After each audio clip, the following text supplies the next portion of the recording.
Miss হবে না আপনার পছন্দের টিভি শো। দেখুন জি5 অ্যাপে একদম ফ্রি। আদিত্যবাবু, রাধা আমাকে পুরো সিচুয়েশনটা বলেছে। আমি একটা প্ল্যান করেছি। পুলিশ আপনার একটা স্টেটমেন্ট নেবে আপনার ওই ছাদ থেকে পড়ে যাওয়ার ঘটনাটা নিয়ে।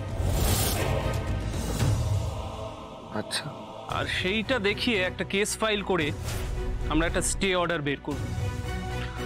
অবশ্য আপনাদের যদি আপত্তি না থাকে তো।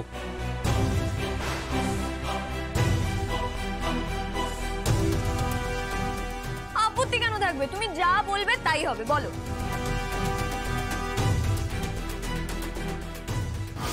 না না না, এইভাবে চলতে থাকলে আমার প্ল্যানে তো জল ঢেলে দেবে এই রাধা।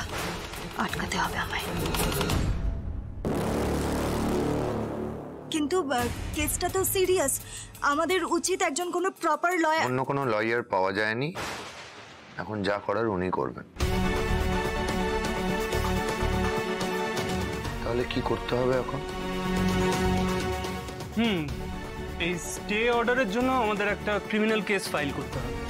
তার জন্য কিছু কাগজপত্র এবং বিজয়বাবু এবং আপনার ট্রিটমেন্টের পেপারসগুলো আমার লাগবে।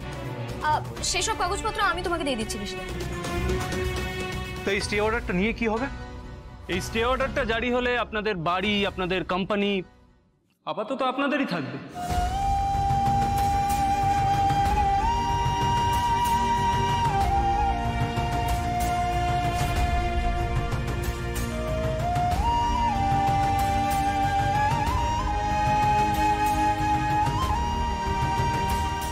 রাধা, আমাদের হাতে বেশি সময় নেই, তুই বরং কাগজপত্রগুলো নিয়ে নে আর আমার সাথে চল।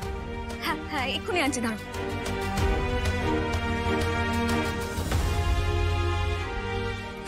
অফিসার, আপনি আদিত্য সেনের বয়ানটা রেকর্ড করে নিন।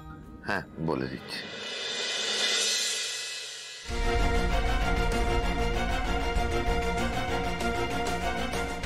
হ্যাঁ আসছি, হ্যাঁ আমি আসছি, আমি আসছি। যাও যাও।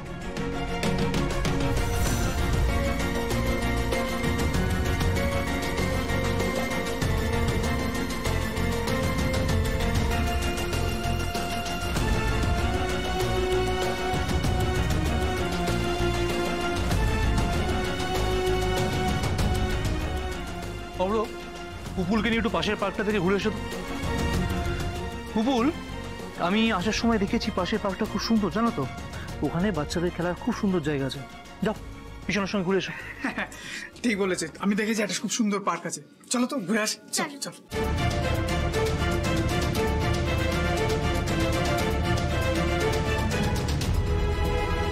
এটা কি হলো? কি হলো মানে? এভাবে কথা বলছিস কেন? যা হলো তো চোখের সামনেই তো হলো। লয়ার তো পাওয়া যাচ্ছিল না, ফাইনালি রাধা একজন লয়ারকে ধরে এনেছে, তাও যাকে তাকে নয়, বাবা যা রেফারেন্স দিয়েছিল তাকে। এটা তো ভালো খবর, তে অবাক হওয়ার কি আছে? দাদা ভাই, রাধা একজন উকিলকে ধরে আনলো, আর সেই উকিলের হাতে তুই আমাদের ভবিষ্যৎটাকে যা সঁপে দিলি। হ্যাঁ, সব জিনিস সাদা কালো হয় না দাদা ভাই, একটু বোঝার চেষ্টা কর। এখন অন্তত চোখের সামনে থেকে পর্দাটা সরা।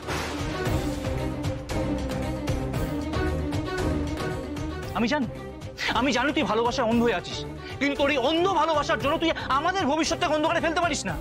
বাজে কথা বলছিস। মা, তুমি কেন চুপ করে আছো বলো তো? তুমি দাদাভাইকে কিছু বলছো না কেন? ও কি মাথাটা একেবারে খারাপ হয়ে গেছে? বলবো আমি তো কিছু বলতে গেলেই সমস্যা। যারাই রাধার বিরুদ্ধে কথা বলবে তারাই তো ওর কাছে বেলে হয়ে যাচ্ছে। এটা আবার অদ্ভুত কথা বলছো। এই বাড়ির এই ক্রাইসিসের সময় ও আমাদেরকে উদ্ধার করার চেষ্টা করছে, আর সবাই মিলে রাধার দোষ দিচ্ছ। আমি কি বলতে পারি বলো? উদ্ধার?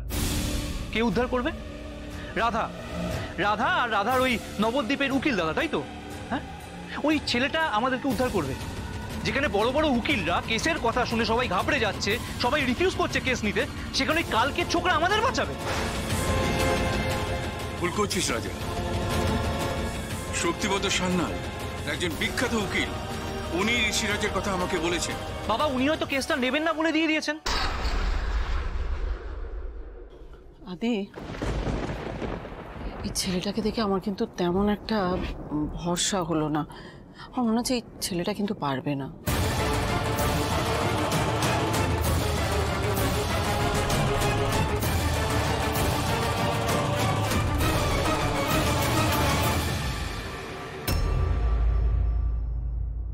দেখ, তুই যখন রাধাকে সব দায়িত্ব দিয়েছিলিস আমি বিরোধিতা করিনি, কিছু বলিনি, কিন্তু এখন আমার মনে হচ্ছে যে এত বড় দায়িত্ব রাধাকে দিয়ে ভুল করা হয়েছে।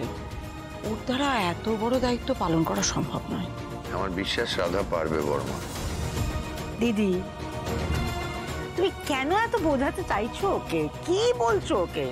বুঝতে পারছো না রাধা ওকে বশ করে রেখেছে? রাধা ছাড়া কিছু দেখতেই পাচ্ছে না। হ্যাঁ, দেখতে পাচ্ছি না কারণ রাধা ছাড়া তো কেউ কিছু করছে না বিশেষ। সেটা তোর মনে হচ্ছে দাদা ভাই?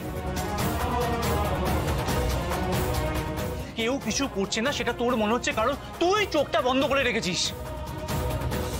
দাদা ভাই, আমি খুব ভালো করে জানি, আমি বুঝতে পারছি যে বৌদি ভাইকে হারানোর পরে তোর জীবনটা এলোমেলো হয়ে গেছে, তাই তুই রাধাকে খড়কুটোর মতো আঁকড়ে ধরতে চাইছিস। সে তুই ধর, তাতে আমাদের কোনো অসুবিধা নেই। তুই সুখে থাক, সংসার কর, আমরা এটাই চাই। তুই হানিমুনে যা, হানিমুনে গিয়ে 2 বছর কাটা, তাতে আমাদের কিছু যায় আসে না। I don't have any problem. রাজা, বাড়াবাড়ি করছিস, লিমিট ক্রস করিস না। আলোর কথা কোত্থেকে আসছে? কেন তুলছিস ওর কথা? বৌদি ভাইকে আমি তুলে আনিনি, বৌদি ভাইকে তুলে এনেছিস তুই। ওই রাধাকে তুই বৌদি ভাইয়ের জায়গায় বসানোর চেষ্টা করছিস।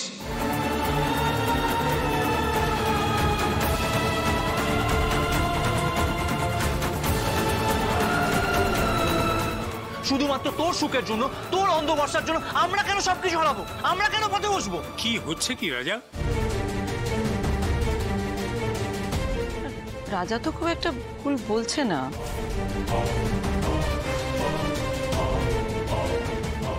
আমার তো মনে হয় যে রাধাকে এত দায়িত্ব দিয়েছে আদি আবেগ থেকে, কিন্তু আদির মতো এরকম ব্যবসাদার আবেগকে প্রাধান্য দেবে এটা তো আমি ভাবতেই পারছি না।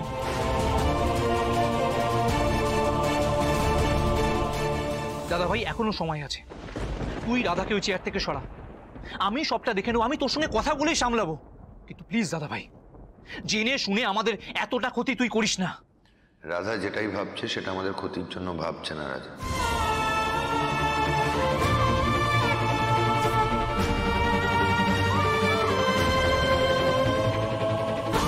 বরং তুই আর মেঘা যেটা করতে চাইছিলি তাতে আমাদের ক্ষতি হতো। আদিত্য, কি বলছো তুমি? দেখো, আমার এখনো মনে হয় আগরওয়ালি লাস্ট সলিউশন। আর রাধা যেটা করছে সেটা ভুল করছে। ও একটা ভুল লোককে ভরসা করছে, ভুল লোকের পাল্লায় পড়েছে। ও কিন্তু আমাদের সবাইকে ডোবাবে। রাধা ভুল করবে না।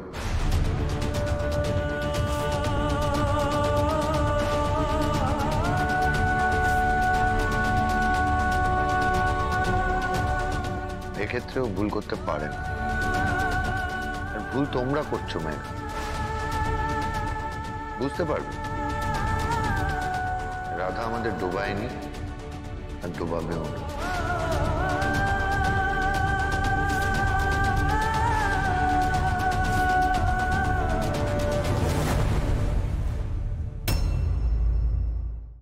জি5 ডাউনলোড করুন আর সব এপিসোড দেখুন একদম ফ্রি।